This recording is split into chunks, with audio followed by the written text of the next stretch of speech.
Sí.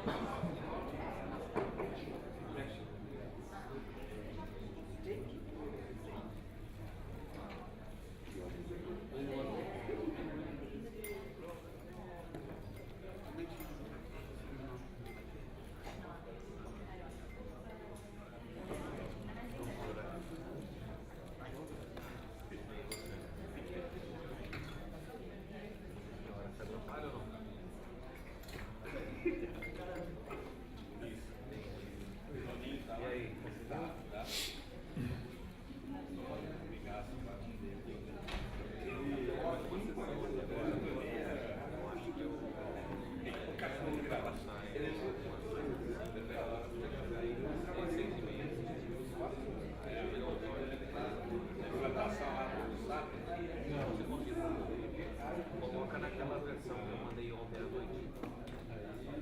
Tá bom?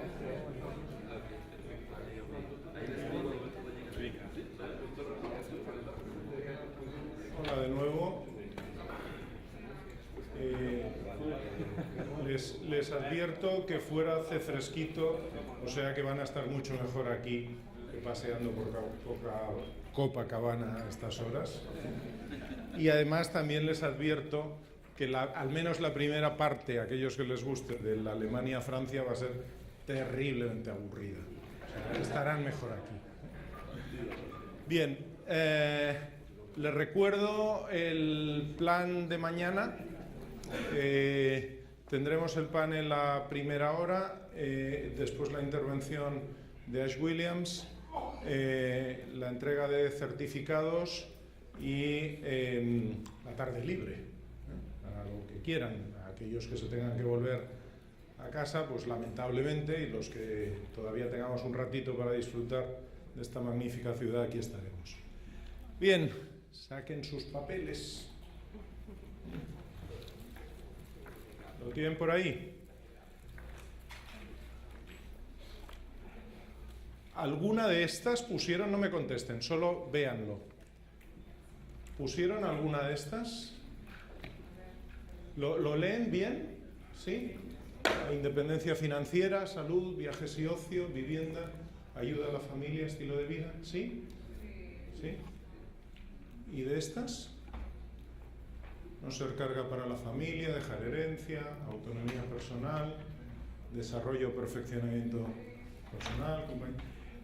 Muchos escribieron, tantos sí, o sea que han puesto 25, les dije 3. Les dije 3. Vale, lo pensaron. Bien. ¿Quieren volverlo a ver o lo ha visto todo el mundo las dos? ¿Sí? Se lo pongo otra vez para atrás.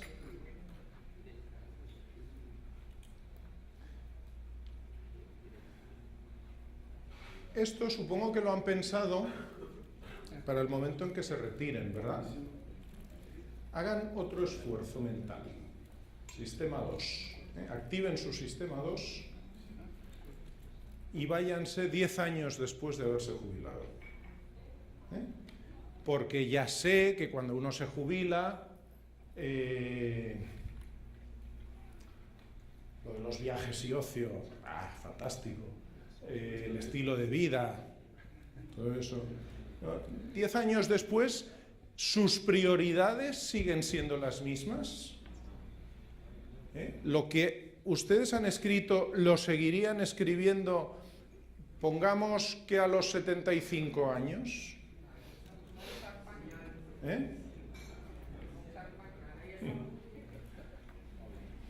Piénsenlo. Y otro esfuerzo suplementario, el último ya. Y 20 años después, ¿las preferencias han cambiado? A lo mejor les importan más otras cosas, ¿verdad? A lo mejor lo de los viajes y el ocio ya con 85, supongamos, ya no es lo que más nos mueve. A lo mejor nos mueve más no ser una carga para la familia. Salud, poder disfrutar de salud. ¿Qué quiero decirles con esto? Que la jubilación es larga. y que nuestras preferencias no son las mismas en todo momento, pueden cambiar nuestras preferencias. Las nuestras y las de sus clientes o la de sus afiliados, las de las personas a las que ustedes están ayudando a formar su jubilación, las preferencias no son las mismas. Y no podemos pensar en un instante, sino en que se tienen que cubrir varias cosas a lo largo de varias fases de la vida. Y que cuando uno ahorra para la jubilación es seguramente, yo les he puesto 12, seguramente hay más, puede haber menos, puede haber otras distintas, pero estas son más o menos las que todos podríamos, yo creo, en líneas generales estar de acuerdo, ¿verdad? Tenemos que tratar de ayudar a que esos objetivos vitales que tenemos, primero y fundamental, a reflexionar en ello, a pensar. Por eso les pedí que cogieran un papel y lo escribieran, porque no es lo mismo que hablando en un tú a tú. Miren, el otro día, esto como no va a salir de aquí se lo puedo contar. El otro día, yo antes de venir aquí tomé 3 días de vacaciones. Bueno, pues estaba en un sitio de playa y estaba después de comer haciendo lo que se debe hacer después de comer. Tranquilamente allí tumbado, medio dormido, y recibo una llamada de teléfono. Soy de esos estúpidos que no apagan el teléfono cuando está de vacaciones, y me dicen: oye, en España se está formando gobierno ahora, ha habido otras elecciones y tal. Me llama uno que es un periodista de una publicación económica y me dice: oye, rápidamente, dime 2 cosas que recomendarías al gobierno para que haga en la primera semana prácticamente. A mí, yo desde luego no estaba pensando en nada de eso y me salió el sistema 1, dije 2 cosas. Luego, cuando lo reflexioné, estuve a punto de llamarle y decirle: oye, no me pongas eso porque me van a echar a patadas. No fue tan grave lo que dije, pero realmente yo lo que hice fue responder lo primero que me salió en un momento donde estaba más descansando en los brazos de Morfeo que pensando en el nuevo gobierno. Y entonces, bueno, el problema es que eso luego se puso en un periódico y quedó. Ya les digo, no fue grave e incluso hubo gente que me dijo: oye, qué razón tenías, qué bien pensado estaba eso. Y pensé yo, si supieras lo bien pensado que estaba. Pero bueno, hay que hacer entrar, sobre todo cuando hablamos de nuestro futuro, hay que hacer entrar en funcionamiento al sistema 2. Tenemos que ir a la parte reflexiva. Y no hay nada más reflexivo que sentarse uno consigo mismo en su soledad con un trozo de papel y un bolígrafo y escribir. Eso yo sé que a veces es difícil hacerlo con clientes o con afiliados, pero si este jueguecito lo pueden hacer de una forma más o menos no traumática, van a conseguir que las personas con las que hablan como mínimo piensen en ello. Porque el gran problema que tenemos muchas veces es que no somos capaces de pararnos a pensar en nuestro futuro.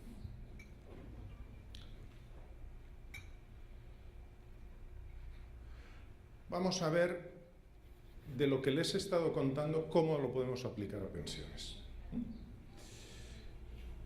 Básicamente tenemos que trabajar en la arquitectura de decisiones. Supongo que ya no les extraña si les digo que tenemos que hacer pocas y fáciles. A la hora de definir los procesos, la toma de decisiones, tiene que haber pocas y que sean fáciles de comprender. No podemos abrumar a las personas con preguntas o con hacerles leer o hacerles plantear cosas que no entienden. Luego veremos un poco más sobre todo ello. Tiene que entrar, por supuesto, a través del sistema 1. Tenemos que despertar el sistema 1, pero sobre todo conseguir que las personas con las que hablamos de estos temas activen su sistema 2 de pensamiento. Es decir, que no le respondan con, bueno, ya sé, ya lo pensaré, ya hablaré. No. Traten de hacerlo.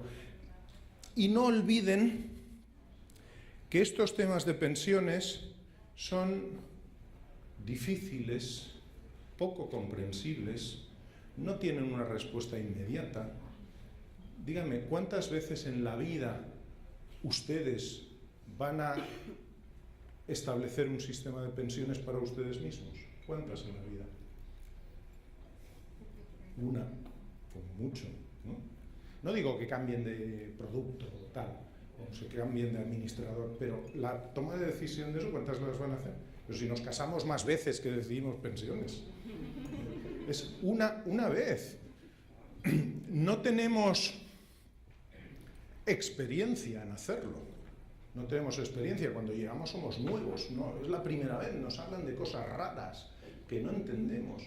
Y si ustedes contratan un sistema de pensiones o se afilian a un sistema de pensiones, lo primero que hacen es salir corriendo a su vecino y decirle, ya tengo un sistema de pensiones.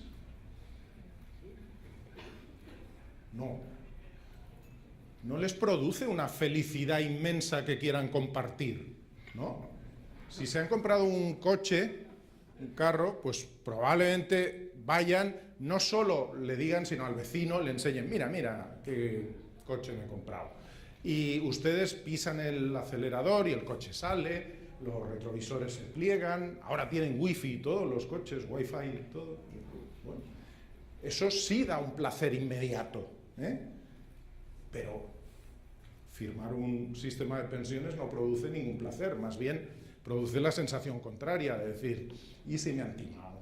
¿Y si voy a poner dinero en algo que no voy a volver a ver? Es una reacción normal. La gente, ¿cómo lo toma en términos de ganancias y pérdidas? Como una pérdida. Como una pérdida. Cualquiera de ustedes, piénsenlo en ustedes mismos. Realmente el dinero que separan, si lo hacen, y espero que sí, para pensiones, ¿les parece que eso es un beneficio o realmente están sintiendo que están dejando de hacer cosas por separar ese dinero y lo ven más como una pérdida? Pues muy probablemente lo segundo, ¿no? No digo que en todos los casos sea igual.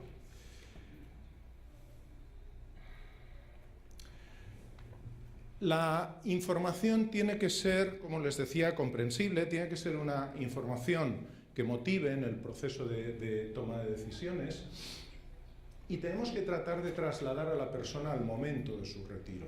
Tenemos que hacerle pensar, por eso les pedía que escribieran en el papel, vámonos a ese momento, piensen en ustedes en ese momento. Hay varios gaps que nos dificultan mentalmente eso, ¿eh? Nos es muy difícil, yo no sé si a ustedes les costó mucho o no verse de mayores y pensando que iban a hacer de mayores, pero no es fácil, ¿eh? Si no les costó, enhorabuena, y si les costó, bienvenidos al mundo real. Pero no es una cosa sencilla, no es una cosa fácil.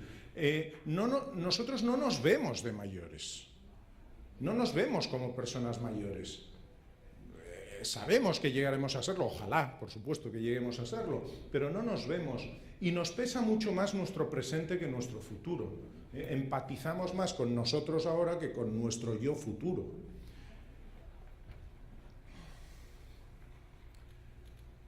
Lo que vendemos en jubilación, como les decía, son cosas que tienen un efecto diferido, que no apreciamos de forma inmediata los resultados, que luego cuando no lo tenemos lo echamos de menos, ¿eh? Pero eso nos pasará dentro de bastantes años, no ahora. Ahora eso no nos sucede, no tiene un feedback, y lo que tenemos que hacer con todo esto es tratar de ponernos del lado de las personas con las que tratemos este tema, ponernos al otro lado de la mesa para ayudarles. De los muchos sesgos que hay tres fundamentalmente que influyen en el tema de pensiones, que son el autocontrol, la inercia y la aversión a la pérdida, que voy a tratar de explicarles. Con respecto al autocontrol, imaginen ustedes que están en una maravillosa conferencia, es de este, no el otro, en una conferencia atendiendo a la misma y, hombre, ahora todavía hace poco que hemos comido, hemos almorzado, pero cuando acabemos, pues probablemente tengamos algo de hambre y se nos plantean dos opciones, o les voy a plantear dos opciones para que elijan qué tipo de comida quieren tener o qué tipo de aperitivo quieren tener cuando salgan. Por un lado, unas croquetitas y unas gambitas, unos camarones, todo fritito, huele ya, desde aquí huele bien, lleno de grasas, de colesterol y tal, pero bueno, eso es lo de menos, Pero esto sabe y entra. Imaginen eso, salir de aquí y que a los que les guste el fútbol tenemos una pantalla con el Alemania-Francia, una cervecita y esto. Plan fenomenal, ¿no? O llega el aguafiestas del que está hablando y les dice, pero también tienen esto, unas frutitas muy ricas, unas frutitas con vitamina C, con maravilloso, para guardar la línea, operación bikini, etcétera, etcétera. Si yo ahora les pregunto, no lo voy a hacer, pero si les pregunto, ¿ahora qué elegirían ustedes? Piénsenlo. ¿Qué elegirían ahora? ¿Las gambitas con toda su grasa y todo su colesterol? ¿O las ricas frutitas frescas con vitaminas, saludables, etcétera?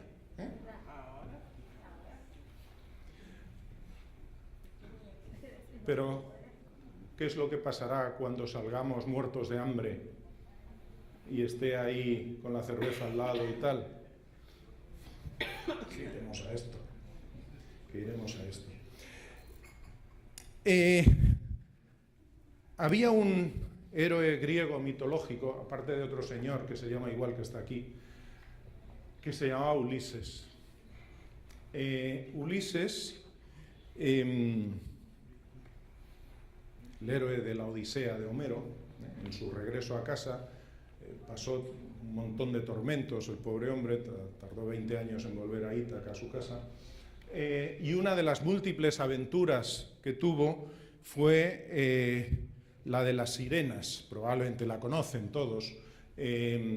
Ulises se hizo atar al mástil de su barco, obligó a que todos sus marineros se pusieran tapones de cera, para poder oír a las sirenas, porque se contaba que el que oía las sirenas se lanzaba directo al mar y iba a una muerte segura del magnífico y bello canto de las sirenas, que no eran tan magníficas y bellas si el resultado de oírlas cantar era que te morías. Pero bueno, entonces él para eso lo que hizo fue atarse. Hombre, es un ejemplo de autocontrol, obviamente, un ejemplo de autocontrol. Yo no les suelo sugerir que si ustedes quieren vender un plan de pensiones, por ejemplo, aten a su cliente y lo tengan ahí atado hasta que firme. No es probablemente la forma mejor de hacerlo, seguramente se me ocurren otras, pero el autocontrol no es un problema de futuro, el autocontrol es un problema de la hora, porque en el futuro todos comeremos fruta, en el futuro, como decía Carmen, todos vamos a ir al gimnasio. Mañana todos vamos a empezar a ahorrar. Mañana empezaremos a hacer dieta. Pero parafraseando a James Bond, el mañana nunca llega. Porque siempre estamos en el hoy. Siempre estamos en el hoy. Fíjense un ejemplo que a mí cuando lo vi no me lo podía creer, de verdad. Pero los autores merecen toda la confianza del mundo y los que hicieron este experimento.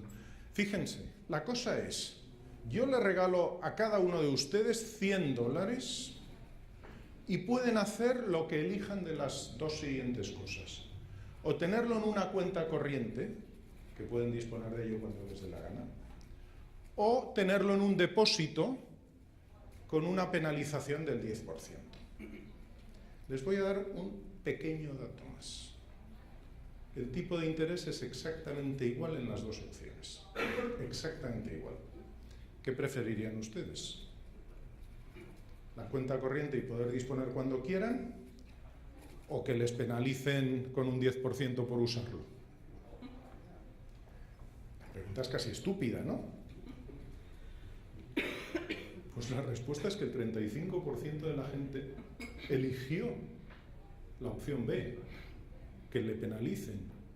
Y no contentos con eso, aumentando la penalización al 20%, el 43% dijo que prefería eso. Y aún así, no contentos con ello, cuando se les dijo no lo puede retirar hasta el cabo de un año, subió el porcentaje de gente que lo quería. Preferimos la estrategia de Ulises. Curioso, ¿verdad? Vamos a hablar de la aversión a la pérdida, el segundo sesgo que les comentaba. Miren, el otro día subí al Pan de Azúcar y allí yo no lo sabía, pero hay monos. Y bueno, pues me encontré unos monos y contraviniendo todos los carteles que ponen por allí, que no alimente a los monos y tal, bueno, yo llevaba unos plátanos para la merienda y se los di a los monos. Le di 2 plátanos a un mono, llevaba 3, pues le di 2 a uno y 1 al otro. Pero cuando se los di pensé, ¿y si luego hay retraso a la hora de bajar de nuevo abajo y tal, y tengo hambre, qué hago? Pues decidí, al que le había dado 2, cogerle 1. ¿Qué sucedió? Pues que los 2 monos tenían un plátano, pero uno estaba enfadado y el otro estaba contento. ¿Por qué? Pues porque el mono al que yo le quité el plátano lo vivió como una pérdida y el otro lo vivió como una ganancia. Y eso es porque todo depende de la situación, del valor relativo de la situación previa, no del valor absoluto. Lo importante para el mono al que yo le quité el plátano, enseguida se olvidó que yo le había dado 2. De lo que se acordó de inmediato es que yo le quité 1. Yo era el español ese que le quitó un plátano, no el español que le dio 2 plátanos. Era el español que le quitó el plátano.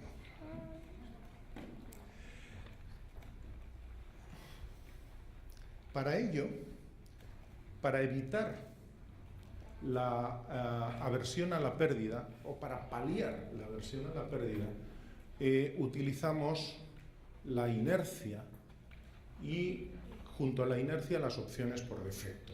Se ha hablado varias veces de las opciones por defecto. Yo se las voy a poner en un ejemplo probablemente conocido por ustedes, que es un ejemplo de Kahneman, no es un ejemplo mío, pero que me parece terriblemente ilustrativo. Se trata del trasplante de órganos en 2 países, Alemania y Austria, que culturalmente son muy parecidos, tienen frontera. De hecho, años A estuvieron en un mismo imperio, los austrohúngaros estuvieron juntos en Prusia, y estos 2 países que se supone que no tienen que tener culturalmente enormes diferencias, con respecto a los trasplantes de órganos, lo que decidieron es lo siguiente. Cada uno de ellos, al sacarse la licencia de conducir, tú tenías que indicar si querías donar tus órganos o no. Un poco macabro, ¿no? Que te digan, sí, toma tu licencia, pero ¿quieres donar tus órganos? Ya, no sé si es la pregunta que yo preferiría en ese momento, pero bueno, te la hacen. Con una pequeña diferencia. En Alemania, si tú quieres donar tus órganos, tienes que marcar una casilla. Y en Austria, si tú quieres no donar tus órganos, tienes que marcar una casilla. Resultado, en Alemania hay un 12% de donantes y en Austria un 99%. Esto es una opción por defecto. Tú no has engañado a nadie, a los 2 les has dado la opción. Pero a uno se lo has hecho fácil. Marcar una casilla. No estoy diciendo rellenar un formulario de 25 páginas. Estoy diciendo marcar una casilla.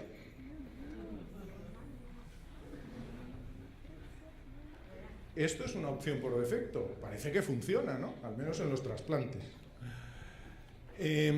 Vamos a ver un pequeño comercial de una compañía de seguros. How much money do you have in your pocket right now? I have $40. 21? Could something that small make an impact on something as big as your retirement? I don't think so. Well, if you start putting that money towards your retirement every week and let it grow over time for 20, 30 years, that retirement challenge might not seem so big after all. Como ven, la inercia cuando empezamos es imparable, es imparable. Luego lo vamos a ver con ejemplos concretos también de formas de ahorrar para pensiones, pero una vez empezamos, lo que nos cuesta de verdad es empezar. Lo que nos cuesta de verdad es empezar, no seguir, empezar. Y eso es sobre todo lo que tenemos que tratar de conseguir. Vamos a ver, les voy a tratar de desagregar la aplicación de la economía conductual a las pensiones en la fase de ahorro, en la fase de acumulación y en la fase de desacumulación, la fase de disposición de los recursos. La decisión de ahorrar, miren, hay sistemas que funcionan muy bien y que hay experiencias en el mundo que son los sistemas automáticos, los sistemas de afiliación por defecto. El sistema Nest inglés del que habló el profesor Barr es un sistema mediante el cual los empleados o los trabajadores que trabajan para empresas británicas de forma automática quedan enrolados en un sistema de pensiones donde la empresa tiene que poner una cantidad, en concreto el 4% del salario, y donde el trabajador tiene que poner el 3%. Pero el proceso es automático y ellos entran de forma automática. Por supuesto, tienen la opción de salir. Tienen la opción de salir. Pueden decir, yo no quiero estar en este plan de pensiones y pueden ejercer la opción de salir. Pero de forma mayoritaria la gente se queda. Es la opción por defecto, es la inercia. La gente entra y se queda y no sale. Hay empresas, en concreto una empresa española del ámbito financiero que tiene esto aplicado en su convenio laboral y que utiliza esta idea de autoafiliación y de algo que luego les contaré, que es el crecimiento automático de los aportes. Luego piensen una cosa, es muy importante la tasa de aporte por defecto. La tasa de aporte por defecto, la gente la entiende como un consejo tácito, como un consejo de alguien a quien consideran que sabe más que uno mismo, por eso están confiando en él. Si ustedes hacen una sugerencia de que el aporte sea, por ejemplo, del 6% a toda la base de clientes, aporte mínimo del 6%, lo que van a conseguir es que todos aporten el 6%, o la mayoría aporten el 6%. Por lo tanto, piensen que la opinión de un experto se entiende como una recomendación de que es lo mejor. Y los consejos tácitos se incorporan como tal, no como un mínimo a partir del cual yo puedo, sino, me dicen el 6, pues el 6. Como les decía, hay algunos ejemplos en el mundo de esto. El ejemplo más relevante probablemente es el que se llama Save More Tomorrow. Es un plan elaborado por Shlomo Ben-Artzi y Richard Thaler, dos economistas conductuales, que se aplica sobre los planes 401k en Estados Unidos. Ellos lo que observaron hace unos años es que en estos planes había una proporción importante, la mitad de la población, que no tenía acceso a estos planes. De los que tenía acceso, solo un tercio participaba, o sea, de los que podían participar, solo un tercio participaba. La mayoría no ahorraba lo suficiente y además se equivocaban en las inversiones. O sea, un mundo perfecto. Viendo eso, lo que hicieron fue diseñar un sistema en el cual había una afiliación por defecto, un enrolamiento automático. La empresa incorporaba a todos los empleados, luego el que quería se podía salir, y había un proceso de mejora del ahorro de forma tal que los incrementos del aporte no los decidía la persona en cada momento, en cada periodo del tiempo, sino que venían prefijados y firmados. Por supuesto lo podía cambiar, pero ya le venía prefijado, por ejemplo, cada año subirá tu aporte, supongamos, la inflación más un 2%. Teniendo presente que normalmente a principio de año es cuando se suben los salarios y ese 2%, o lo que sea, el volumen que sea, eso las personas no lo ven como una pérdida, porque al final el líquido en el bolsillo no están teniendo menos. No sé si me explico. Es decir, el incremento del salario, parte de ese incremento de salario puede ir destinado de forma automática a un sistema de pensiones sin que eso lo notemos como algo que duela. Luego lo veremos con un ejemplo bastante más claro. Y en las inversiones se hacía exactamente lo mismo. Se trata de establecer planes o sistemas por defecto. Es decir, si usted no quiere elegir inversiones y vistos los resultados casi mejor que no las elija, nosotros le hacemos un planteamiento a la carta, normalmente con esquemas de ciclo de vida o de target date fund, que lo que hacen es ajustar el riesgo a lo que la mayoría de la gente puede necesitar. Si usted no quiere, eso se puede salir, pero si no dice nada, entra en esa opción. Thaler nos va a explicar ahora un poco más cómo funciona. Perdón, Benarchi. So we've got these challenges, and what Richard Thaler and I were always fascinated by. Take behavioral finance, make it behavioral finance on steroids, or behavioral finance 2.0, or behavioral finance in action, flip the challenges into solutions. And we came with an embarrassingly simple solution called Save More, not today, tomorrow. How is it going to solve the challenges we chatted about? If you think about the problem of bananas versus chocolates, we think we're going to eat bananas next week. We think we're going to save more next year. Save more tomorrow invites employees to save more maybe next year, sometime in the future, when we can imagine ourselves eating bananas, volunteering more in the community, exercising more, and doing all the right things on the planet. Now, we also talked about checking the box, and the difficulty of taking action. Save more tomorrow makes it easy. It's an autopilot.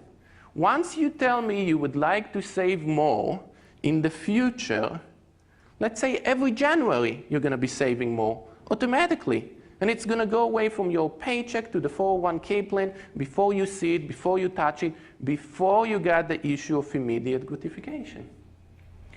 But what are we going to do about the monkeys and loss aversion? Next January comes and people might feel that if they save more, they have to spend less. That's painful. Well, maybe it shouldn't be just January. Maybe we should make people save more when they make more money. That way, when they make more money, when they get a pay raise, they don't have to cut their spendings. They take a little bit of the increase in their paycheck home and spend more, take a little bit of the increase and put it in the 401k plan. So that is the program.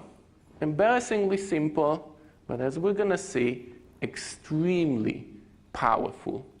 We first implemented it, Richard Thaler and I, back in 1998. Mid-sized company in the Midwest, blue-collar employees struggling to pay their bills, repeatedly told us they cannot save more right away. Save more today is not an option. We invited them to save 3 percentage points more every time they get a pay raise. And here are the results. We're seeing here a 3.5-year period, 4 pay raises. People who were struggling to save were saving 3% of their paycheck. 3.5 years later, saving almost 4 times as much, almost 14%. Bien, como ven, una idea aparentemente simple, con unos resultados impresionantes.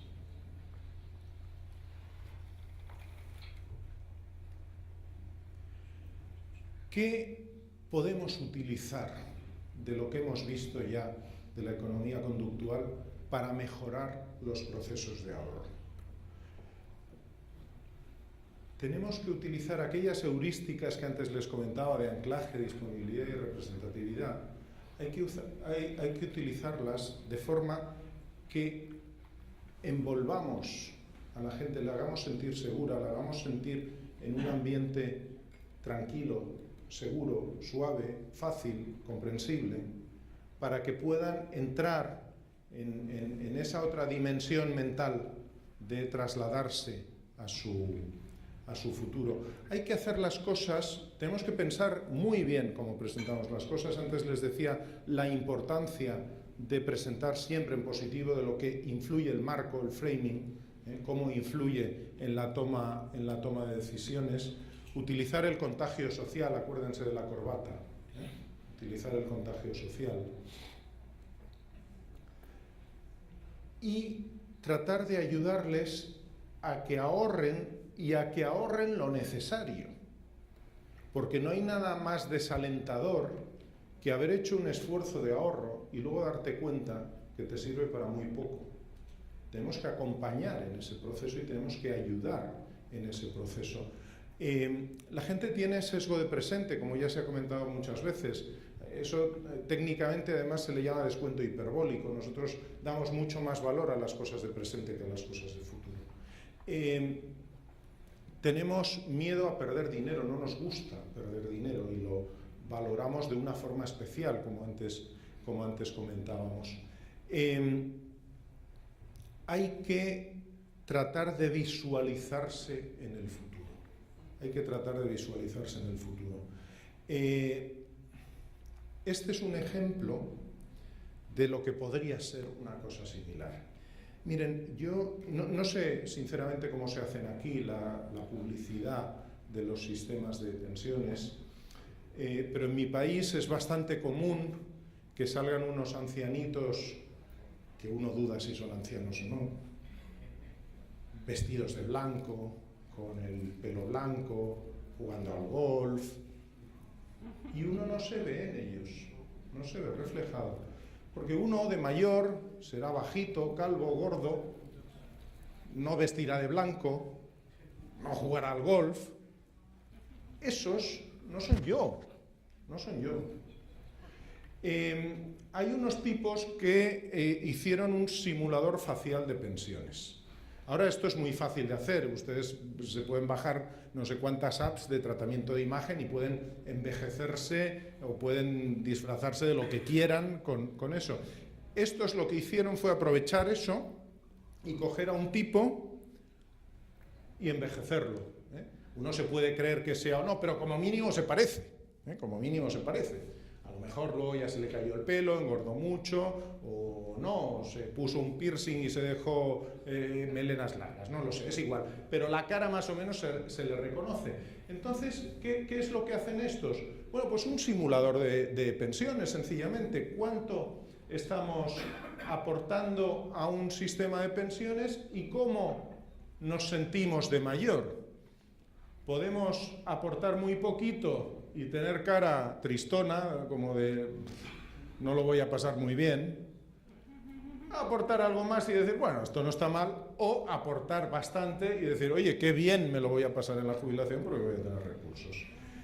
Hay que romper la imagen mental de que no somos capaces de vernos a nosotros mismos de mayores. Eso es fundamental. Miren, ustedes, los que se dediquen a temas de ventas en esto, son más psicólogos que vendedores, o tienen que ser más psicólogos que vendedores. Tienen que acompañar a la persona a verse, no digo necesariamente así, pero sí a verse en la situación, el ejercicio que hacíamos al principio, cosas como esta, hacerle pensar en ese momento, eso ayuda a romper varios de los tabúes y de los problemas con los que nos encontramos. Vamos a ver otro pequeño comercial. A mí Prudential no me paga, estos son de Prudential, pero me parecen suficientemente interesantes como para mostrárselos. Por favor.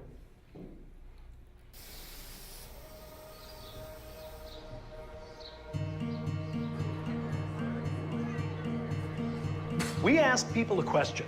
How much money do you think you'll need when you retire? 500,000. Maybe $500,000? Say $1 million. Then we gave each person a ribbon to show how many years that amount might last. I was trying to like pull it a little further, and I was trying to stretch it a little bit more. Got me to 70 years old. I'm gonna have to rethink this thing. I looked around at everybody else and I was like, are you kidding me? It's just human nature to focus on the here and now. So it's hard to imagine how much we'll need for a retirement that could last 30 years or more. So maybe we need to approach things differently if we want to be ready for a longer retirement.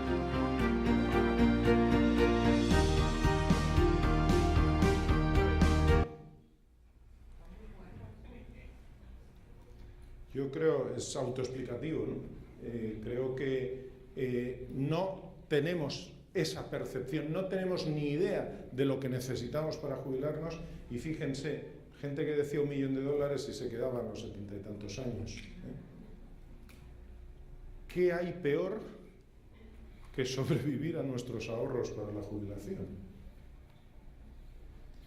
No se trata de morirse antes, sino de ahorrar más, por supuesto. Vamos a hablar de desacumulación. La desacumulación es la gran olvidada. Grande esqueixida es en portugués, algo parecido, ¿no?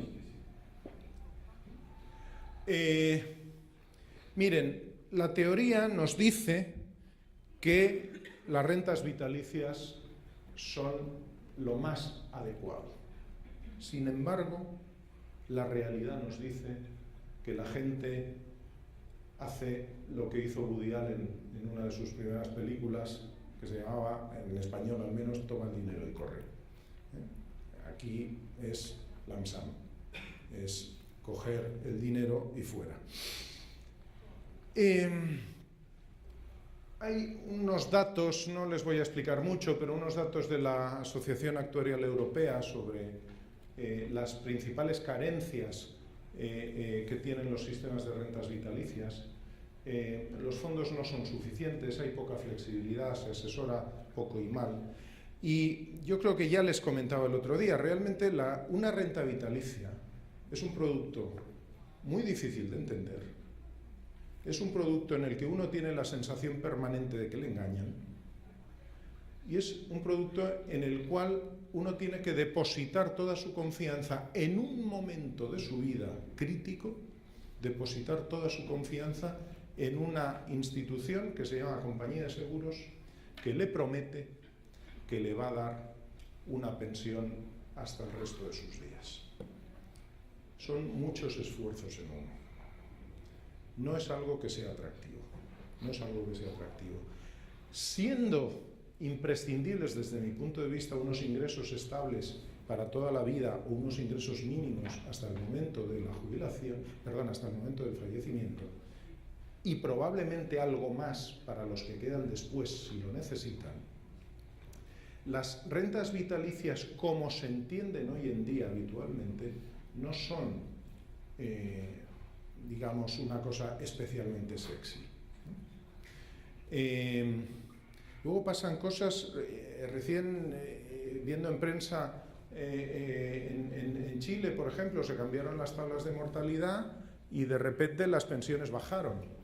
Claro, uno no entiende esas cosas, ¿no? No entiende esas cosas. Es difícil de comprender, es difícil de comprender.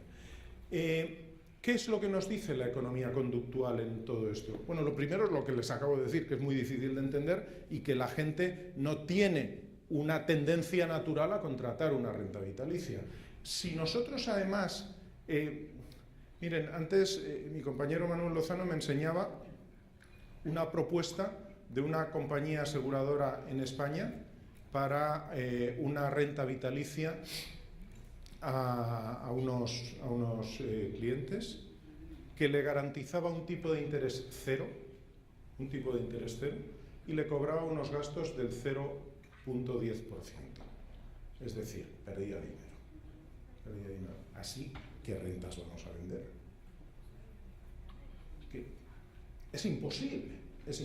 Hay que replantear. Y en esto la industria tiene que hacer un esfuerzo especial, un esfuerzo especial por ser imaginativos y por adaptarse a lo que necesita la gente. Y lo que necesita la gente, veíamos en el ejercicio inicial, que no es siempre lo mismo, Por lo tanto, los flujos de los que podemos disponer no necesariamente tienen que ser igual a lo largo de toda la vida, sino que podemos tener momentos en los que necesitemos otras cosas. Hay dos aspectos que ya he comentado entre esta y mi presentación del otro día, que subestimamos la longevidad tras la jubilación y que sobrevaloramos el capital con respecto a un pago único con respecto a varios pagos pequeños. De lo que se trata, hay un trabajo de Blake y Boardman que de alguna forma es continuación en la fase de desacumulación del Save More Tomorrow de Thaler y Benarci, que ellos le llaman Spend More Today. Este Spend More Today lo que dice es, primero, usted haga un plan y si es posible que le ayuden. Un plan de su vida futura, de las necesidades que va a tener, un concepto holístico de la pensión, un concepto holístico. Tiene que saber, o alguien le tiene que ayudar a determinar cuál es el mínimo vital que necesita y qué otro tipo de cosas le pueden pasar. Puede tener contingencias de riesgo, puede tener enfermedades, puede tener algún problema de salud de alguien de la familia, puede tener cosas esas para las que puede necesitar un stock, mantener un stock. Es decir, no hace falta comprar una renta vitalicia completa. O sea, se puede hacer quizá una parte para garantizar el mínimo vital y tener otra para otras cosas. Y luego, además, podemos querer dejar legado a los nuestros. Eso es absolutamente lícito. La sensación que uno tiene cuando contrata una renta vitalicia es: si me muero antes de la cuenta, y todos creemos que nos vamos a morir antes de la cuenta, como les decía el otro día, la compañía de seguros está haciendo el negocio conmigo, se está quedando mi dinero. Claro, uno no se da cuenta de que normalmente pasa al revés, y ya les decía el otro día que las tablas de mortalidad nunca se cumplen, siempre vivimos más de lo que hasta las tablas de mortalidad prevén, pero eso nosotros no lo sabemos, ni nos damos cuenta, ni nadie nos lo explica, ni lo entendemos. Por lo tanto, hay que tratar de construir la pensión un poco a medida, pero teniendo en cuenta que no es suficiente tener un ingreso fijo siempre, que podemos tener otro tipo de necesidades. Y sobre todo a mí me gusta trasladar un poco la idea del dilema de la elección. En el momento de elegir, fíjense, cuando llegamos al momento de la jubilación y tenemos que elegir cómo retiramos nuestro dinero, cómo cobramos nuestra jubilación, nos lo estamos jugando todo a una carta en un momento determinado, en un momento también en que lo que más tenemos es miedo, miedo por el futuro, miedo por lo que viene, miedo porque ya no tiene vuelta atrás, no hay reversa a esto. Ya estamos fuera del mercado de trabajo, ya no vamos a volver, ya no vamos a recuperar si perdemos. Entonces tenemos que ser extremadamente cautelosos, prudentes con lo que hagamos. Por lo tanto, en todo eso, todo el tipo de decisiones que tenemos que tener se nos convierten en un rascacielos enorme, enorme. Y ahí hay que ayudar. Si hay que ayudar en el proceso de ahorro, más hay que ayudar en el proceso de desahorro. Más, porque eso sí que no tiene reversa, sí que no tiene vuelta atrás. ¿Podemos tratar de ayudar con herramientas conductuales? Sí, sí. No planteemos las rentas que cobramos, no las planteemos como una opción de inversión, sino como una opción de consumo. No le digamos a la gente, usted tiene una renta con el tipo de interés 0%, por Dios, no. Digámosle, usted tiene la capacidad de consumir X reales al mes. Que eso sí lo entiende, lo otro no. Demos alternativas a los casos que nos dan miedo de fallecimientos prematuros y de sentir que hemos perdido el dinero. Y esas alternativas hay, técnicamente las hay contraseguros, hay posibilidades de que renta no se agote con el momento del fallecimiento de uno, sino que pueda seguirse percibiendo por la familia, o que retorne parte de lo no dispuesto, etcétera, etcétera. Hay posibilidades de hacer todo eso. No pensemos que, o mejor dicho, ayudemos a la gente a que no piense que está cambiando un gran cheque por varios pequeños, porque eso es sensación de pérdida. Eso es sensación de pérdida. Si les ayudamos a ver que lo que está haciendo es invirtiendo en su futuro y garantizando que va a poder vivir a un nivel de vida deseado el resto de su vida, eso se vende mucho mejor que decirle yo te pago 250 cuando tú tienes 100.000. Son problemas de presentación y de ayudar en eso a entender. Y se puede hacer desacumulación automática, igual que hacíamos acumulación automática con el Save More Tomorrow, se puede hacer así. Podemos establecer un plan de salida de recursos por defecto y luego cambiarlo cuando la persona decida cambiarlo. ¿De acuerdo? La neuroeconomía nos ayuda en esto también teniendo presente, sobre todo, que el proceso de ahorro para la jubilación activa una parte de nuestro cerebro. Eso lo hemos podido comprobar, que es donde se establece el centro de placer y la recompensa, frente a la activación de otra parte del cerebro. Aquí pelean la amígdala y la ínsula, pelean para ver quién gana en nuestro cerebro, si disfrutamos del dinero dopamínicamente, como antes hablábamos, o si realmente entramos en el ahorro para ganar en el largo plazo. Esa es una reacción cerebral, es una reacción cerebral. La neuroeconomía nos ayuda a interpretar esto. Pero sigue habiendo una parte muy importante que está en el sistema 1 de pensamiento, y ahí queda mucho por hacer todavía, queda mucho por estudiar, por analizar, por investigar. Hay cuestiones sobre el inconsciente, incluso la programación neurolingüística puede ayudarnos a interpretar ciertas reacciones cerebrales, pero realmente todavía estamos en pañales en esta disciplina científica y económica. Todavía está empezando, queda mucho todavía por hacer, pero empieza a ser una pauta que nos puede ayudar a interpretar cosas. Y vamos a hablar de cómo podemos asesorar para la jubilación. Como ya les he dicho un montón de veces, y reitero porque me parece que es de lo más relevante, si el ahorro para la pensión lo vemos como una pérdida, no vamos a ahorrar. No vamos a ahorrar. El gasto que tengamos en esto tiene que doler poco o nada. Nada es difícil, pero al menos poco. Por ejemplo, este es un ejemplo de un salario medio les iba a decir en Europa. Sí, en Europa podría ser un salario medio de 2.000 euros mensuales. Con 2.000 euros mensuales, una persona puede pagar su casa, puede pagar el colegio de sus hijos, puede hacer la compra y puede tomarse una buena cerveza cuando le apetece, es decir, puede tener ocio.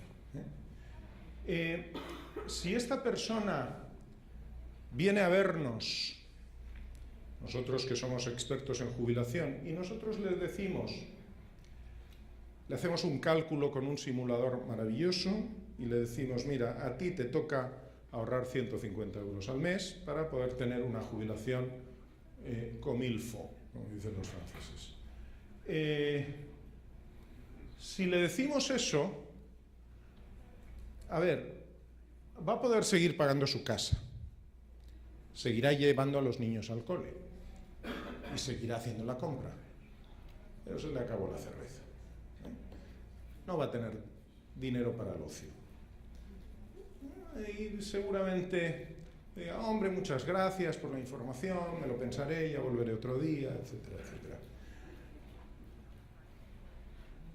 Para el que vende, muy mal, porque no va a volver otro día. Y para el que no vuelve otro día, muy mal también, porque se va a quedar sin jubilación. Hay que ayudarle. ¿Cómo? Pues, por ejemplo, cuando venga, le decimos, mire, ¿usted puede ahorrar 75 euros al mes? Si ahorra 75 euros al mes, va a pagar la casa, va a llevar a los niños al cole, va a pagar la compra, y hombre, no se tomará una jarra grande de cerveza, pero pongámoslo en términos ingleses, ya que estamos con la LSI, no se tomará una pinta de cerveza, pero se podrá tomar media. Bueno, tampoco es tanto. Y le decimos que le vamos a hacer un plan de forma que esto lo va a poder hacer ya el resto de su vida, lo va a poder hacer siempre. De forma que el año que viene, en lugar de 75, pagará 100, pondrá 100. Pero como habrá tenido ya su aumento de salario, esos 100 no le van a afectar a su statu quo. Va a seguir igual. Va a seguir con la casa, el colegio, la compra y se va a seguir tomando su cerveza. Más pequeña. Pero cuanto más pasa el tiempo, más se olvida de la cerveza grande y se adapta a tomar una cerveza más pequeña, que dicho de paso le irá mejor para su salud. Y pasado mañana, es decir, 2 años después, puede estar ya ahorrando 200, porque le han subido el salario, ya cobrará, en lugar de 2.100 de antes, cobrará 2.200, y puede dedicar 200. En 2 años está ya ahorrando por encima del nivel que le habíamos pedido al principio, está ahorrando por eso y no ha renunciado a su ocio. Esta es una aplicación del Save for Tomorrow, como pueden ver. Pero esto es posible hacerlo. Una vez la gente da el primer paso, como antes les comentaba, que es el más doloroso, una vez lo da, después ya las cosas funcionan por inercia. Y si le dejamos todo programado para que no tenga que decidir nada más hasta el momento de su jubilación o incluso después, mejor, mejor. Si quiere, que lo cambie. Si quiere que lo cambie, pero si no, no hace falta hacer nada. Algo que nos falta, yo les decía, tenemos que conectar con nuestro yo del futuro, pero también tenemos que conectar con nuestros ahorros futuros y tenemos que convencer a nuestros afiliados y a nuestra gente que el dinero que se para es para él. Es para él, no es para la administradora, no es para la seguridad social, no es para nadie, es para él. Y lo va a disfrutar él en el futuro. Eso es difícil pensarlo. Es difícil. La mayoría lo que cree es, ya perdí este dinero. No, eso es suyo. Eso es suyo. Y ese mensaje de propiedad de eso hay que dejárselo muy claro. Eso está invirtiendo en él mismo y en su familia. Fundamental destacar el aspecto de protección de la familia. ¿Qué le va a pasar a su familia si usted no tiene ahorros? Si le pasa algo que ojalá no, ¿qué le va a pasar? Todos tenemos tendencia a ver nuestro yo actual mucho más grande que nuestro yo futuro. Y eso es normal, pero tenemos que tratar de ir equilibrando un poco ese yo futuro.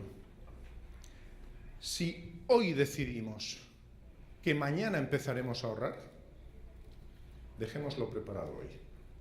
No demos alternativa y dejémoslo preparado hoy. Hagamos ya el plan, que marque la cruz solo una vez y si puede ser ninguna, mejor. Que no tenga que cada año decirle, ¿y ahora usted cuánto quiere poner? No, mire, usted pone los 75 que decíamos y va a crecer de esta forma a futuro. El día que usted no quiera que crezca, lo cambiamos. Pero si no, va a seguir de esta forma. No le molestan ustedes más, no tiene que tomar decisiones de nuevo dolorosas que no entiende, etcétera, etcétera, y ya está, y tiene su plan adecuadamente establecido. La gente, ¿qué quiere de verdad cuando se jubile? ¿Qué quiere de verdad? Pues lo que quiere es más tiempo con la familia, quiere poder ir de vacaciones de vez en cuando, tener algo de ocio, querer ver a los amigos. Le preocupa el coste de la salud, porque ese es un tema que nos preocupa mucho más en ese momento. Le preocupa depender económicamente de su familia y le preocupa no poder ayudar a la familia. Bueno, más o menos cosas que antes veíamos al principio, ¿no?, con el ejercicio que hicimos. La diferencia es que esto es una encuesta realizada sobre 75.000 personas en el mundo. ¿Y creen ustedes que lo consiguen?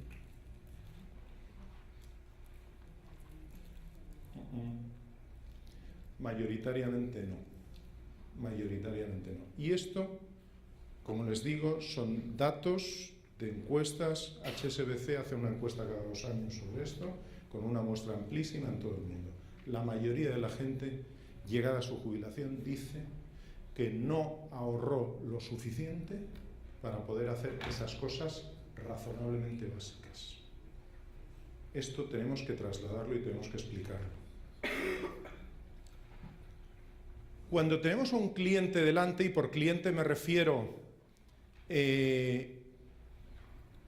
miren, desde arriba, desde el gobierno, antes estábamos hablando del impacto en las políticas públicas. Los gobiernos tienen que trasladar mensajes claros. Déjenme que les ponga un ejemplo crítico con respecto a una actuación que se ha realizado en mi país. Nosotros tenemos un sistema de seguridad social de reparto, donde la gente no tiene ni idea de cuánto va a cobrar de pensión, no lo sabe. Hubo una propuesta para hacer lo que se hizo en Suecia con un nombre que se le ha llamado el sobre naranja, es decir, a la gente se le enviaba a su casa una información en un sobre, obviamente de color naranja, por eso se llama así, donde le decían cuál era su pensión estimada. Entonces el gobierno español pensó, buena idea, vamos a hacer eso y así informamos a la gente de cuánto puede tener. El problema es que esa idea se le ocurrió pues unos meses antes de las elecciones, y cuando vio lo que iba a informar a la gente, dijo, como diga esto, pierdo las elecciones. Porque hasta el propio gobierno es consciente de que la gente cree que va a cobrar más de lo que realmente va a cobrar. Bueno, no envió el sobre naranja y, en cambio, optó por desarrollar un simulador de pensiones para que la gente pudiera entrar y simular su pensión. Bien, yo tuve la ocurrencia de a mis alumnos en la universidad, que son de máster universitario en actuariado, pedirles como ejercicio para la nota final que hicieran una simulación con ese simulador. Gente de máster, ya han terminado el grado y están en un máster. La mitad no lo supo hacer. La mitad no lo supo hacer. ¿Eso sirve para que la gente pueda simular? La gente no universitaria.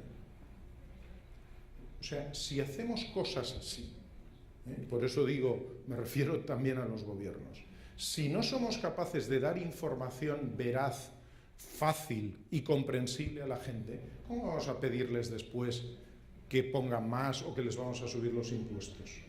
O sea, es que es absurdo. Hay que trasladar cosas que la gente pueda entender. O sea, ¿ustedes de verdad creen que tiene sentido crear un simulador para que nadie lo sepa utilizar? O sea, es que es ridículo, es ridículo. Hay que ayudar. Y eso lo tienen que hacer, como digo, los gobiernos. Lo pueden y deben hacer los reguladores en la información que exigen que se envíe a los afiliados. O sea, aquí hay leña para todos. Los reguladores pueden utilizar bases de economía conductual para hacer las cosas mejor. O sea, vamos a ver, si ustedes empiezan a pedir que las administradoras les envíen folios y folios o documentos y documentos de información, que le hagan firmar al cliente 25 folletos o 25 documentos con cosas que por supuesto no entienden ni ellos, ni el comercial, ni el que le está vendiendo. Los promotores de pensiones en la mayor parte de los países, ¿creen ustedes que saben de pensiones? Yo me reservo la opinión, pero se la pueden imaginar. Si no somos capaces de hacer las cosas más sencillas, más simples, gobiernos, reguladores, la industria, quien de ustedes se dedique a vender sistemas de pensiones o si administran ya fondos de pensiones, fondos cerrados, por ejemplo, en Brasil, fondos ocupacionales, donde la gente está ahorrando, ustedes pueden ayudarles a que ahorren más y mejor. Pueden hacerlo. Pueden hacerlo. Lo que no tienen que hacer cuando tienen al cliente delante es contarle una película de miedo. No tienen que hacer eso. Tienen que darle un enfoque positivo. Tienen que trasladar información que sea amigable y positiva, contando verdades, por supuesto. No hay que mentir, ni muchísimo menos, pero las cosas se pueden contar de muchas formas. Por lo tanto, huyamos de algo que se ha hecho mucho en varios países, es tratar de vender sistemas complementarios de pensiones argumentando que la seguridad social pública va a quebrar. Eso no es un mensaje que haga que se venda nada. Porque la gente no compra eso tampoco, porque dice, si el Estado va a quebrar, ¿qué va a pasar con los demás? O sea, es que si el Estado quiebra, si la seguridad social pública no me va a pagar, ¿cómo voy a esperar que me pague este individuo que ha venido por aquí a venderme esto? Es que es un mensaje absolutamente contraproducente. Yo no les digo que le digan que la seguridad social lo va a poner en casa feliz. No, no. Pero ojo cómo lo vendemos. Ojo cómo lo vendemos. Díganles lo bien que pueden vivir cuando se jubilen, si hacen lo que tienen que hacer de una forma suave, sencilla, fácil, ayudándoles y que no les duela el hacerlo. Porque en lo que hay que fijarse es en eso, lo bien que podemos llegar a vivir si hacemos algunas cosas mientras tenemos posibilidad de hacerlo. ¿Cómo quiere vivir cuando deje de trabajar? ¿Qué necesita para hacerlo? ¿Lo tiene? ¿Eso lo tiene usted ya? ¿Lo que necesita para vivir como quiere? Como les decía, los mensajes deben ser sencillos, factibles, adecuados y, en resumen, hay que hacerlo fácil. Las pensiones son demasiado complicadas ya para que además les compliquemos más la vida a nuestra gente. Ayúdenles, ayúdense, ayúdennos y hagámoslo fácil. Muchas gracias.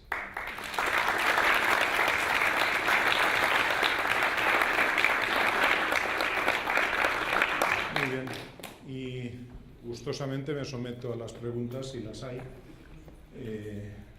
Y si no, mañana tendremos también el panel, podemos profundizar en cosas o hablar o lo que sea.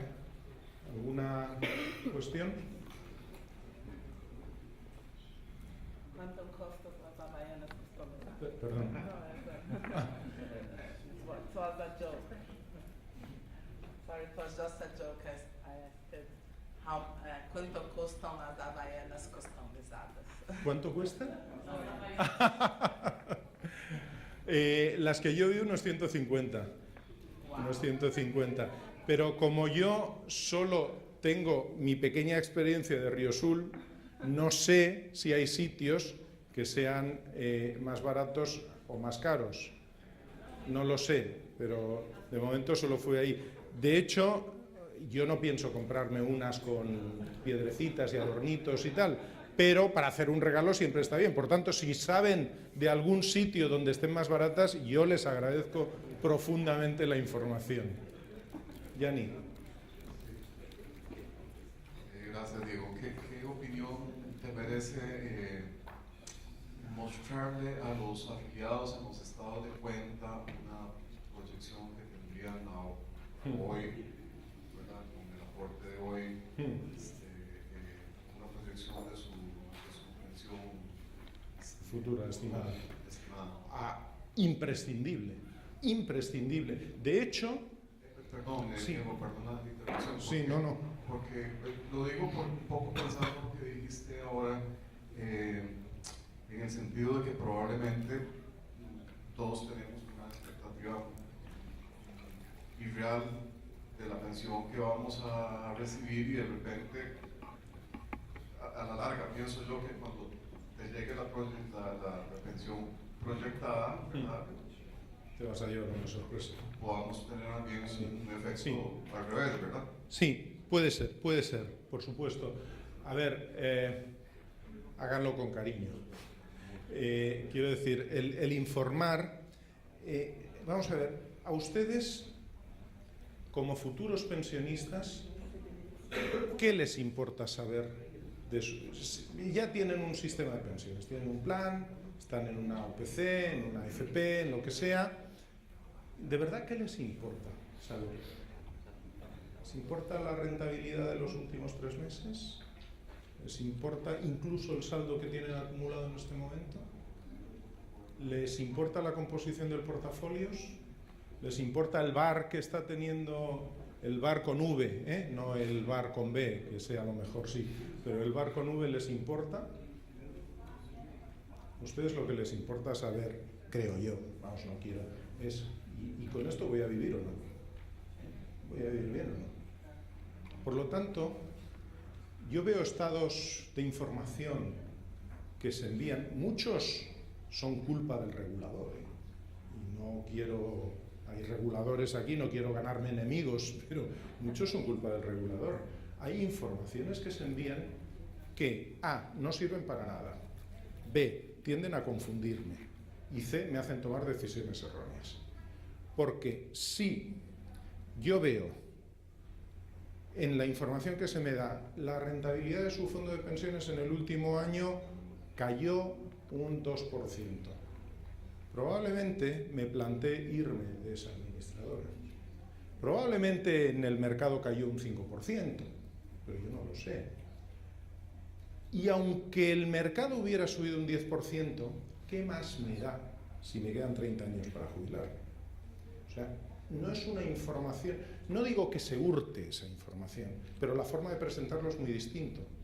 O sea, probablemente lo que tenemos que hacer es decirle a la gente, mire, usted si sigue con este ritmo de ahorro, y si tiene, por ejemplo, el martes les hablaba de distintos escenarios, se puede decir, en condiciones normales de rentabilidad, usted puede tener una pensión que aproximadamente, y además, algo muy importante, a la hora de informar de la pensión estimada, si a ustedes les dicen su pensión será en el año 2063, será de 10.000 reales al mes, a lo mejor ahora están encantados de la vida, pero ¿realmente les está diciendo algo esa información? No, porque no sabemos qué inflación va a haber, no sabemos qué poder adquisitivo tendrá eso, no sabemos nada. Puede ser mucho más útil decir, usted tendrá, si sigue así, una pensión que más o menos, representará el 70% del salario que tenga en aquel momento, por ejemplo, y eso se puede calcular, se pueden hacer estimaciones y se puede ir ajustando. O sea, hay que dar información útil y poca, cuanta menos mejor, que la pida el cliente. Ustedes, por supuesto, que pueden dar y deben dar, no deben negar información. Incluso si quiere la composición de la cartera, que la tenga, por supuesto. Si quiere saber el VAR y el VAR condicional y lo que ustedes quieran, que les pidan. Me parece perfecto, pero por defecto den una información que les sirva. Que viendo una paginita sepa, ok, puedo estar tranquilo con respecto a mi jubilación. Y esa es la pregunta clave, y no más.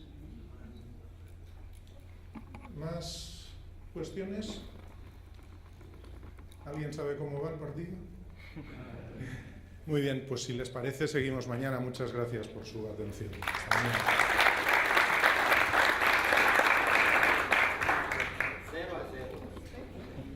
Hemos dejado en la pantalla el horario de mañana, para que lo tengan en cuenta.